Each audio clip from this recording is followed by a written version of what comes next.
Мында келип соода кылгандар төлөмүн тастыктаган кассалык чекти алышууда. Муну менен жарандар да ошол эле учурда ишкерлер да өлкө өнүгүүсүнө өз салымдарын кошуп жатышат. Багери кондитердик фирмасына караган калаадагы 7 дүкөн тең ушул кассалык аппаратты колдонушат. Фирма жетекчисинин айтымында бул аппарат ар бир ишкер үчүн пайдалуу.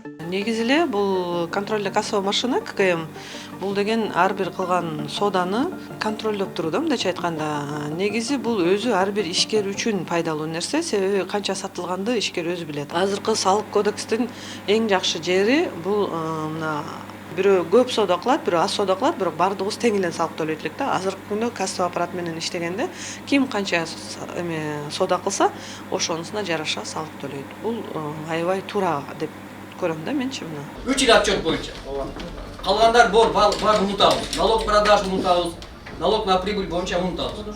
Бул сыяктуу ишкерлерге адистер жер-жерлерде түшүндүрүү иштерин алып барууда. Бүгүн бул жааттагы саамалык ишкерлердин башын бириктирген Жия бизнес ассоциациясында өттү. Максаты да салык кодексиндеги жаңы өзгөрүүлөр боюнча толук маалымат жеткирүү, мында салык отчетторун туура түзүү, айыпка жыгылып калбоо үчүн туура эсептөө багыттары камтылып, суроо жооп менен коштолду. ККМди колдоно албай жүргөн ишкерлерге жеринде үйрөтүлдү. Готово басабыз. Чындыгында ар бир ишкер үчүн салык кодексине кирген өзгөртүүлөр анын ишмердүүлүгүндө дагы бир өзгөртүүлөрдү талап кылат. Анын үстүнө салык кодексине кирген өзгөртүүлөр салык төлөөчүлөрдүн кээ бир категориялары үчүн сөзсүз түрдө бир буга чейин пайдаланбаган, колдонбогон жаңы нерсени пайдаланууга милдеттендирип койду. Мисалы үчүн ККМ деп атпайбызбы? Бул өзгөртүүлөрдүн жалпы максаты негизи жакшы. Экономикабыздын азыркы учурда көрүнбөй аткан көмүскөдөгү болгон бөлүгүн ачыкка чыгаруу, мамлекеттин бюджетин толуктоо. Бирок бул өзгөртүүлөрдү мындай жалпак менен айтканда сиңириш үчүн бир аз убакыт керек болуп атат. Ушул тапта Жалал Абад шаарында жалпы 1100дөн ашуун субъект көзөмөл кассалык аппарат колдонууда. Адистердин айтымында бул көрсөткүч 4000ден ашышы керек. Кыргызстанда ККМдин эки түрү киргизилген. Биринчиси айрым дүкөндөрдөн көрүп жүргөн кадимки көзөмөл кассалык аппарат. Экинчи түрү программалык көзөмөлдөгү кассалык аппарат. Түшүндүрүү иштеринен соң буга чейин кооптонгон ишкерлер дал ушул программалык кассалык чекти колдоно баштаптыр. Основное изменение единый налог болду. Ошо боюнча көп суроолор болуп атат. Кимде освобождение бар, порог кандай освобождение, ошо түшүндүрүү иштери жүргүзүлүп атат. Бүгүнкү күндө единый налогдо освобождение жеке жактарга гана болот. 8 миллионго чейин обороту, акыркы 12 айда 8 миллионго чейин обороту жетпегендер 8 миллионго. Алар освобождение алат. Быйыл 22-жылы 0%.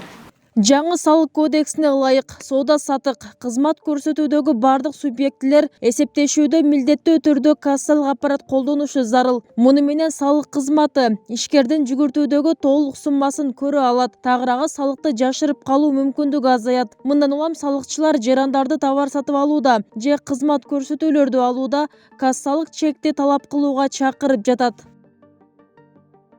Кыргызстанда көмүскө экономика аябай гүлдөгөнү айтылып келет. Аны кыскартуунун бир жолу бизнес чөйрөнү фискалдаштыруу болгон ККМди жапырт колдонуу. Буга эл да каршы эмес. Өзүнүн көмүскөдөгү акчасын мамлекетке төккөсү келбеген айрымдар гана саясат жасап жатат дешет. Салык саясатын адекваттуу жол менен алып баруу учурдун талабы болгондуктан ал үчүн жалпы эл жардам берүүсү керек. Апта башында өлкө башчы өзү баш болуп, ККМ аппаратынын оң жактары боюнча базар кыдырып, соодагерлерге түшүндүрүп берген. Жылда канча миллионго чыгат?